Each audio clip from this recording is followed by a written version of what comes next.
चलो बिस्मिल्लाहिर्रहमानिर्रहीम। मैंने आप भाइयों को प्रेस का जो हमारे जो प्रेस फ्रेटर्निटी है इसलिए तकलीफ दी कि जो हम आज इलेक्शन में डिफरेंट एक्टिविटीज करते हैं, हम जैसे मैं आज बूनियार गया था, कल अकरालपुरा गया था, तो इसी तरीके से जो बड़े लीडरान हैं हमारे इस पार्लियामेंट्री कॉन्स्टिट्यूंसी में हु wield इन्फ्लुएंस, तो we are making appeals to them also कि वो आके वोट कंसोलिडेशन में मदद करें और हमें जो है जीतने में मदद करें। तो इस जमन में आज जो डिस्ट्रिक्ट बडगाम में हकीम यासीन साहब हैं, मैं आपके माध्यम से उनको अपील करना चाहता हूं कि उनको भी पीपल्स कॉन्फ्रेंस का support north Kashmir parliamentary seat में करना चाहिए।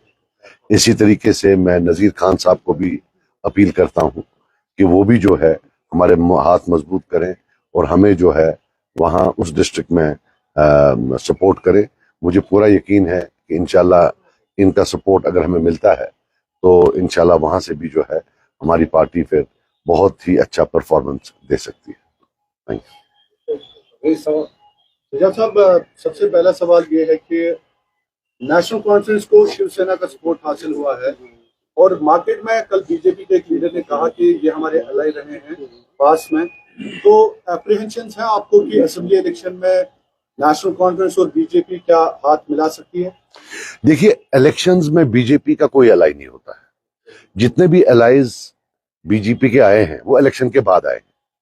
जैसे 1996 के इलेक्शन में National Conference was not in alliance with BJP, but after they won they went and sat with them. First he was the commerce minister and then the finance minister. जो दूसरा alliance हुआ जिसमें मैं भी आया, जिसमें मैं एक मिनिस्टर था, वो भी इलेक्शन के the election was fought to keep the BJP away. But 2014 में then they formed a government with PDP. But let us not forget that at that time also they first had confabulations and extensive discussions with National Conference to make a government with them. They were on the verge of making a government with them. जो दविंदर राणा साहब ने भी बोला, इसकी अक्कासी शायद आजाद साहब ने भी की और मुझ बेचारे ने भी 2019 में की थी। But the press did not take me seriously. मेरे पास अभी भी वो वीडियो है, हंदवारा में मैंने बोला था on the last day of elections कि भाई 2014 में तो ये उनके साथ बैठ के उन्होंने डिस्कशन किया। तो मुझे ये भी पता है कि तब जो चीफ मिनिस्टर डिसाइड किया था वो 2014 में वो दिल्ली में अभी मिनिस्टर है और deputy chief minister Ali Mohammad Sagar sahab थे। I know it because I was asked to support them. तो फिर बाद में शायद उनको सेकंड थॉट आया कि it will be against the people's mandate, so then they withdrew. So point what I am trying to tell you is that no surprise, I can assure you that they will go running if they have anything to them कि हमें साथ ले लो, if they are in power in Delhi. If they are not in power in Delhi then they might not go. जैसे आपने कहा था कि नेशनल कॉन्फ्रेंस को आपने व्हाइट कॉलर किलर्स कहा था, तो उन्होंने कहा कि इनको पहले देखना चाहिए कि उन्होंने कितने सैक्रिफाइस दिए हैं कश्मीर में, किस दौर से वो गुजरे हैं, कितने लीडर्स मरे हैं या उन्होंने कुर्बानियां दी है इस कौम के लिए। तो उन्हें पहले वो देखना था, उसके बाद ये भी उनको देखना चाहिए ना मारे कितने हैं। जिसको हम मार्टियर्स ग्रेवयार्ड बोलते हैं वो तो किसी गांव में था ही नहीं, आज तो हर गांव में। वो तो 87 के बाद आया। अगर 87 की रिगिंग नहीं होती तो बंदूक नहीं आता, ये हमारा व्यू पॉइंट है। और अगर बंदूक नहीं आता तो लोग नहीं मरते, ये हमारा व्यू पॉइंट है। इसमें क्या सैक्रिफाइस क्या, हर एक के मरे हैं। मेरे तो घर में मेरे फादर को मारा है, उनको भी मिलिटेंट्स ने मारा है, वो पुलिस या आर्मी ने नहीं मारा है, और इनके टाइम में मारा है। When they refuse to give him security, ये भी एक रियलिटी है। बहरहाल मुझे उसमें जाना नहीं है, जिसके अल्लाह ताला ने लिखा था वैसा तो उसमें क्या करे। लेकिन टू से कि भाई व्हाइट कॉलर किलर नहीं है ना, और कैसे होते हैं, दिस इज अ रियलिटी। इसमें क्या है, अब government of India because of its own strategic reasons, in the interest of जो क्या कहते हैं नेशनल इंटरेस्ट में, they don't want to dig the past, so they are, इसलिए इनको एक फ्री रन मिल रहा है, कोई बोलता ही नहीं है। अदरवाइज आप मुझे बताएं, इतनी कब्रें हैं, इतनी ग्रेव्स हैं, and not a single question till date answer कि ये शुरू कैसे हुआ, आया कैसे, क्यों हुआ, नथिंग एट ऑल। यहां तो अगर छोटा केस होता है वो तो 10 फोन करता है दिन में एसएचओ साहब की, आओ भाई हाजिरी मारो। इनको तो किसी ने हाजिरी मरवाई नहीं। ये टूरिस्ट कह के आपने परेशान किया नेशनल कॉन्फ्रेंस को, तो इसके पीछे वजह क्या है? टूरिस्ट आप कहते हैं उमर अब्दुल्ला को। यार देखो, I tell you something, there is a reality. मतलब मैं ये नहीं बोल रहा हूँ like in the context of Kashmir वो हो गया एक, और in the context of north Kashmir is largely rural. गांव के लोग हैं, सिंपल सीधे साधे लोग हैं. ये बेचारा क्या करेगा उनमें? I mean he is a tourist for them. आप इनको छोड़िए वहां, trust me, they will treat him like a tourist. Even in the context of tourism of Kashmir, he was always an alien creature. But the reality is that, you know, everybody had to conspire together to put him there.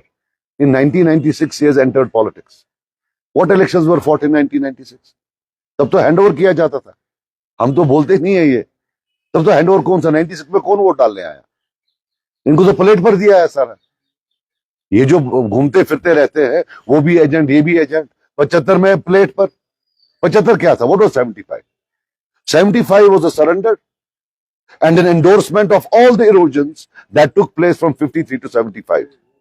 Sheikh साहब को बोला आप prime minister थे, चलो आप chief minister बनो.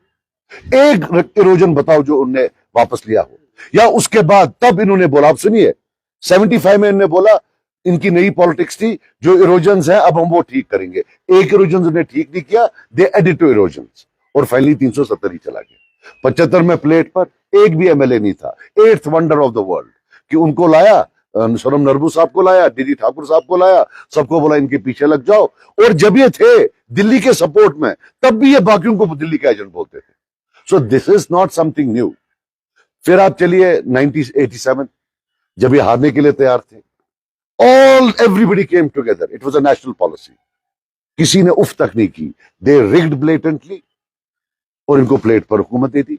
And then gun came. फिर ये उठ के भाग गए. टूरिस्ट लोग चले गए लंदन, अमेरिका, बाहर चले गए, यहाँ आए नहीं. इनके जो वर्कर थे, जो ये बोल रहे हैं कि सैक्रिफाइस, क्या ये सच नहीं है? जब यहां 6 साल पॉलिटिक्स नहीं थी, तब लोग पॉलिटिकल पार्टीज के साथ नहीं थे, तंजीमों के साथ थे. इनके लोग भी तो तंजीमों में थे. वो क्या तंजीमों के साथ नहीं थे? वो क्या तंजीमों से बाहर थे? फिर उसके बाद आया 96. कौन निकला उस दिन वोट डालने? वोट तो खुद पड़े. अपार्ट फ्रॉम टू, एक उड़ी में वोट पड़े, करना में वोट पड़े, और शायद गुरेज में. बाकी तो वोट ही नहीं पड़े कहीं. 80%, 70%, जितना वो शाम को डाल सके वो तब वो वाले पेपर वोट्स होते थे. So 3 times they been given government on a platter. जितना फेवर इनको हुआ है मेरा भाई, इतना तो किसी को हुआ ही नहीं. But then they have this habit कि उसको भी इसको भी. तो ऐसा थोड़ी, मतलब ये और आपको मैं एक और बात बता दूं, मैं 2.5 साल मिनिस्टर रहा हूं. I still have a space, I could say I am a change maker. पर जो लोग पिछले 40 साल हुकूमत कर रहे हैं, they should seek votes on the basis of their performance for 40 years. They can't seek votes कि सजाद लोन खराब है, फला आदमी खराब है. भाई वो खराब है तो आप अपनी अच्छाई तो बोलो, आपने 40 साल क्या किया. तो that's something which they should answer. Sajjad Sahab, NC has changed all the 3 candidates, previous candidates here in Kashmir. Do you question their performances? Performance तब क्वेश्चन करते जब होती. You are talking of lack of performance. आप जाइए वहां, आप record करिए, RTI डालिए. अच्छा एक चीज बताइए, यहां इतना रोना रोते हैं ना कश्मीरियों के सामने. वर्ड आर्टिकल 370 कितनी बार अटर हुआ है थ्रू देयर माउथ्स? जरा आरटीआई करिए. इंटरनल ऑटोनॉमी वर्ड कितनी बार अटर हुआ है फ्रॉम देयर माउथ? जरा आरटीआई करिए. They have hardly mentioned it. Put an RTI that how many times have they used the word 370, 35A, internal autonomy, 53 की position. I don't think they ever talked about it. ये जितना ये threatening करते हैं article 3, तो यहाँ हमको जो बयानों में, प्रेस बयानों में, जो कॉन्स्टिट्यूशनल प्लेटफॉर्म है पार्लियामेंट, वहां तो ये बात ही नहीं करते. They never talked about it. मैं तो बोल रहा हूँ ना, आप आरटीआई करिए और देखिए कितनी बार ये वर्ड यूज हुआ है वहां. इनके मतलब how many times have they used this word? They never used this word. That's up till now. National Conference was blaming you and some other parties as AMP and C team and proxies of BJP. But since now, from last few days, when Mehbooba is campaigning in the frontier parts of this Anantnag and Rajouri, Umar has started blaming Mehbooba is getting support from BJP. So how do you react on this? मुझे लगता है अगर कांग्रेस के साथ इनका गड़बड़ हुआ तो अब ई टीम बोलेंगे अब कांग्रेस है बीजेपी की।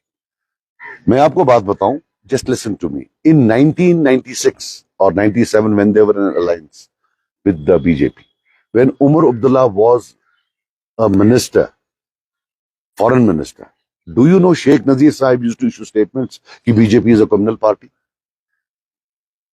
चित भी मेरी पट भी मेरी, फॉरेन मिनिस्टर भी मेरा होगा बीजेपी गवर्नमेंट में, और अगर बीजेपी को गाली देनी होगी कि कम्युनल वो भी मैं ही दूंगा। It is now a joke. अब मैं आपको बोलता हूं, आप मुझे बताएं, आप क्यों नहीं, हिंदुस्तान में किसको छोड़ा अरेस्ट करने के बगैर? आप लीगली किसी वकील से पूछिए, is Farooq Abdullah sahab out of jail by virtue of law और at the pleasure of BJP? It the onus is on BJP now and Farooq Abdullah sahab to explain why he is not inside, why he is outside. Law does not permit him to be outside. फिर दूसरा जेके bank का case है। I don't know at what stage that is, but we all know there is a JK bank case जिसमें बेटा involve है। No action taken. हमको तो दिन में 10-10 अभी भी पुराने केसों में रोज बुलाते हैं कि भाई तुमने वो बोला था, तुमने ये बोला था। इनको तो कोई बुलाता ही नहीं है। एंड सच मैसिव केसेस, और ये ओपन एंड शट केसेस हैं। कोई मतलब कोई you don't need to be a rocket scientist to unravel the case. So this thing, it has become a joke now कि वो भी है, ये भी है. And who is he accusing now? Is he saying that 80% of people in Kashmir are stooges of BJP and they can be bought? ये तो लोगों को गाली दे रहा है कि जो मेरे साथ लोग हैं वो अच्छे हैं, बाकी जितने भी हमारे खिलाफ है या तो वो बीजेपी वाले हैं। खुद शर्म नहीं आती है, खुद शिवसेना के साथ है, खुद उस कांग्रेस पार्टी के साथ है जिसके 50% लोगों ने एब्लिगेशन के हक में वोट डाला। And then this BJP, did they not pass a resolution of internal autonomy? They sent it to the central government, they rejected it. ये इतने खुददार लोग हैं, इन्होंने फिर भी इस्तीफा नहीं दिया। उसके बाद ये 2 साल पावर में रहे वहां, 2 years he did not move, he just stayed there. आप अडवाणी साहब की किताब पढ़िए, उसमें देखिए पावर के लिए किस हद तक जाने के लिए तैयार। सो ये जो हर एक को A B C, just forget about it. To be very honest with you, I think you are doing an injustice to your own profession by asking about it every time. Because जब आप वहां जाते हैं तब ना आप उसको शिवसेना पूछते हैं, ना आप उसको ये पूछते हैं कि आप फॉरेन मिनिस्टर थे, ना आप उसको कोई भी चीज पूछते हैं। बस वो एक लड़की है जिसने पूछा। This is a reality and I am not joking, I salute her. At least she had the guts to talk to. आप तो पूछते ही नहीं है, ले दे के आके जनाब वो बोल रहा था 80। You also should ponder now that when you come to us, हम तो हर एक चीज का जवाब देते हैं, बट खुदारा आप भी तो जाओ, 87 का पूछो, ये पूछो तुम फॉरेन मिनिस्टर थे, ये पूछ लो जब तुम फॉरेन मिनिस्टर थे, जब तुम रिपीट करता जब तुम फॉरेन मिनिस्टर थे, जब तुमको फॉरेन डिग्नेटरी कोई पूछता था कि कश्मीर इशू क्या है, तुम नेशनल कॉन्फ्रेंस का व्यू पॉइंट देते थे या एनडीए का व्यू पॉइंट देते थे? और एनडीए का व्यू पॉइंट था कि आर्टिकल 370 को हटाना है, वहां तो कोई प्रॉब्लम ही नहीं है। These are the questions that typically you should have asked me. 2.5 साल हमने हुकूमत की है, कोई दिन नहीं सब 50-50 सवाल पूछते हो। उनने 40 साल की है, तो वहां तो आप सवाल ही नहीं पूछते हो। So next time if you want to ask me this question, you better first go and ask the questions that I have said. It's your job. If I am leveling an allegation against him, you have to take it to him. खबर गलत मत चुसवाना। वो नेमगजर में बुकारो सुवंजो, इसमें वन्यो या सही जो मैंने ओरिजिनल जो जिसके लिए बुलाया था, प्लीज वो यू नो सोसाइटी यार फर्स्ट को, फर्स्ट या थर्ड, इधर फर्स्ट और थर्ड, या फर्स्ट को या थर्ड को।